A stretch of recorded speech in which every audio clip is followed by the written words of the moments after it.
And now, it's time for another Dice Tower review with Tom Vasel. Now, if you were watching my reviews last week, or part of this week, I suppose, you'll see that I did a decent amount of negative reviews. And it wasn't because I was grumpy or because I moved or had a baby. Those things are certainly stressful, but they don't affect how my reviews are.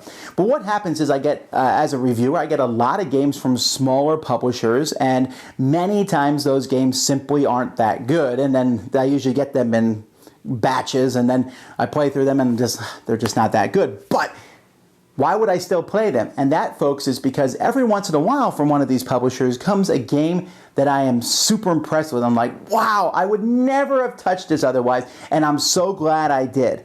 That is the way I feel about Warlock. Now, Warlock makes me laugh, because if you look at the cover here, you see this Warlock, and he's scaring people. He put a curse on you. You have to build him an empire. But this picture makes me laugh because it looks like the artist had made everyone pose. It's like, okay, everyone, look afraid. Okay. And it looks like they're pretending to be afraid. That just makes it out. The artwork in this game is very 80s or 70s. You know, I'm not very impressed with the artwork, but the game is good. But I'm telling you my opinion before we even look at how it plays. Let's get to it.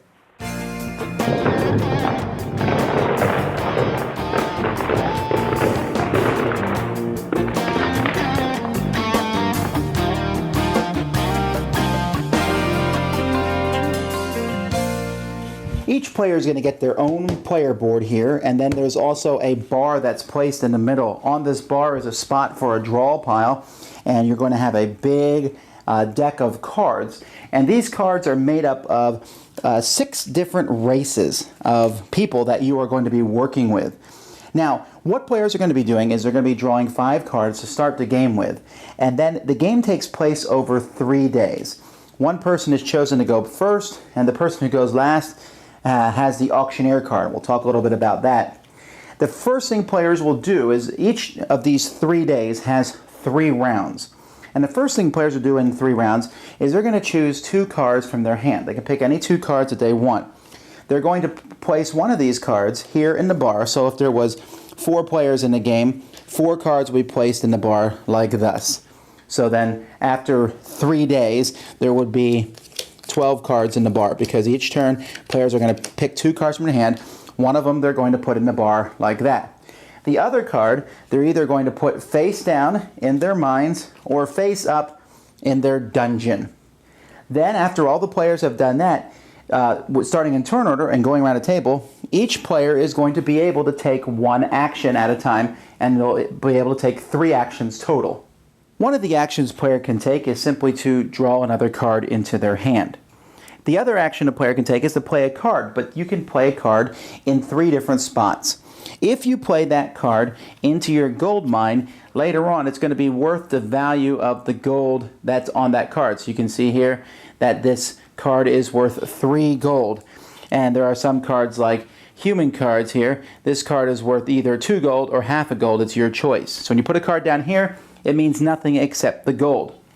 When you put a card face up in your dungeon, that card counts as a person of that type who's, enslaved for you. So here you have a human. Here you would have a goblin. In fact, goblins are cool. Their special ability is when you put a goblin in your dungeon, they come with another person. So here you have a goblin and a wizard. So there's 6 different races. There's humans, there's goblins, there's giants, there are gnomes who look like they're working for Travelocity, there are orcs, and there are wizards. So you can put those in your dungeon.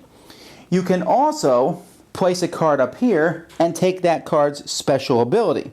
And I'll talk a little bit about the special abilities, but before I do that, the 4th thing you do with the card is you can put a card in your town. Now when you put a card in your town, you place it here next to one of these 4. You're going to be building a grid of 4x4 cards. So the first card you put has to start here. After that, I could put my next card here or adjacent to one of my cards that's already on the table. To put a card out, each of these cards has a cost, and you have to discard people from your dungeon equal to that cost. So for example, this wizard here has a cost of 1 giant and 1 human. This orc here has a cost of 1 giant, 1 orc, and 1 goblin.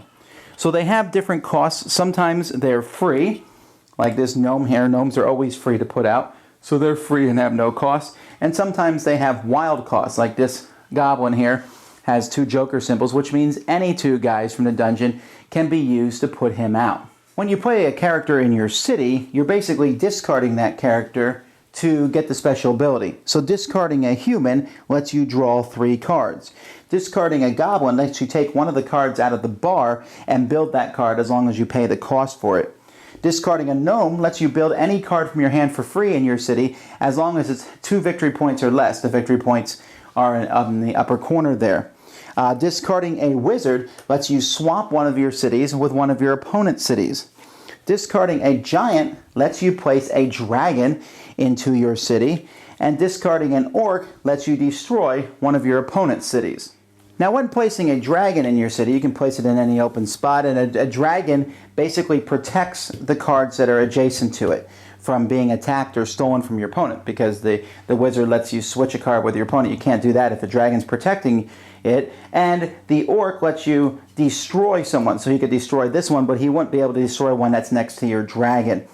Now, you can build on top of these destroyed cities, but they do take out the person who was below them. Each of the characters has kind of a secondary special thing about them. The humans is that they can be worth 2 different values of gold. These guys, the orcs have no special ability, but they're usually the highest point values in the game. The wizards, when you play when a wizard's in a dungeon, he acts as a wild, so you can use a wizard as any resource when they're in your dungeon. The giants, when you put them out, you can switch whenever you build one of their cities. You can switch 2 of cities that you have, exchange 2 cities. The goblins, I already mentioned that there are 2 resources. This is a goblin and a gnome resource. And the gnomes have no cost when putting them out. Now, at the end of the day, like I said, the bar is going to be full of people here. And each player is now going to participate in an auction, starting with the player who has the auction card. That player is going to play any number of cards from their mines and state the number of gold. Each other player must do the same thing, but they have to say a different amount of gold. You can't do the same one, which again makes the humans worth it, because sometimes you might need to say half just so you're different than someone else. Whoever has discarded the highest amount of gold gets to take any 2 cards from the bar. One of them they can build in their city for free, the other they discard. And you keep doing that as players go there. And then with the leftover cards, whoever won the auction again gets to take one of these cards and stick it either in their dungeon or their mine. And so each player will do that. If you did not participate and put any gold into the auction, you do not get to add any cards. This will continue. You start a brand new day. Players will draw 5 more cards. They will continue on, and the game keeps going in this regard until 3 days are over. Then we count up the points. The game will also end if someone fills up their whole grid. So then that's a very possibility that will happen before the end of 3 days. Now, when you score, the first thing you need to do is you need to make sure you have no giants in the center of your city. So this giant here doesn't count. And you also need to make sure that you have no wizards on the outskirts of your city. So this wizard here wouldn't count for you either. So they don't get you any points. After that, you simply add all the different values that are in the top. So you can see that the wizard here is worth 1 point, and this gnome is worth 1 point. Humans have a question mark on them because humans score points depending on how many of them you put next to each other. The first one gets you 1, then you get 2, then you get 3. But after that, it goes up by 2s, 5, 7, and 9. So you can get a lot of points as long as the humans are all connected to each other. You'll get some bonus points based on how many different types of races you have in your city. And then you also get extra points if you have, for example, the most giants, you get 6. The most wizards, you get 6.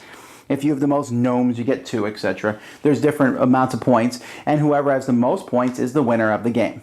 Now, I didn't play this game with Z Garcia, but I was telling him about it because I was excited about it, and he said, that sounds like something that Bruno Feduti would design, and it actually sounds a little bit like an older game he did design called Castle, and he's right. I really enjoy this game so very much. The fact that you can use a card, and you have so many options with it. You can say, okay, I'm going to put it in my town, or I'm going to stick it in my mine, I'm going to stick it in my dungeon, I'm going to use it for a special ability, and all of them have different cool abilities. The goblins are great, extra resources. The humans, I can build a big chain of humans and really score a lot of points. The giants, They're worth points, but they only work in part of the board, and same with the wizards. And the orcs are really powerful, but maybe I should use those to attack my opponent. And there's almost like a Cold War thing going on where players are playing dragons. You're not going to attack, are you? You're not going to blow my stuff. No, I don't have time to blow your stuff up. But, oh man, you're going to win if I let that there. It's really fun, and there's different things to go for. You can say, I'm going to go for majorities. I'm going to go for a long chaining of humans. I'm going to go for as many different characters as I possibly can. And I don't know, the game plays so easily. It comes with little cards that you can use to remember the special abilities, because it won't be immediately obvious what you can use each card for. And like I said, the graphic design and the art could have used probably an upgrade, but the gameplay itself is just so, it feels fresh. I don't know that there's anything here that's that groundbreaking, but just being able to use the card in that many different ways, and it's not this convoluted, complex thing, and just outguessing your opponents and watching what they're building, and you get to build your little empire, which is kind of fun. It's definitely a cool game, and it's not even that long of a game. We're talking 45 minutes to an hour. So I'm very excited about this one. This one actually, it gets to stay on my shelves, which is a big deal these days. Certainly one you should look out for, Warlock. Thanks so much for watching the Dice Tower videos. Find more great videos and reviews, as well as our top-rated audio podcast at Dicetower.com. You can also find other great shows at Dicetowernetwork.com. I'm Eric Summerer, and you've been watching The Dice Tower. The Dice Tower is sponsored by Cool Stuff Inc., where you can find great games for great prices. Cool stuff in stock. Check them out at CoolStuffInc.com. When there's so much entertainment in the world, I don't know why anyone would choose the Dice Tower.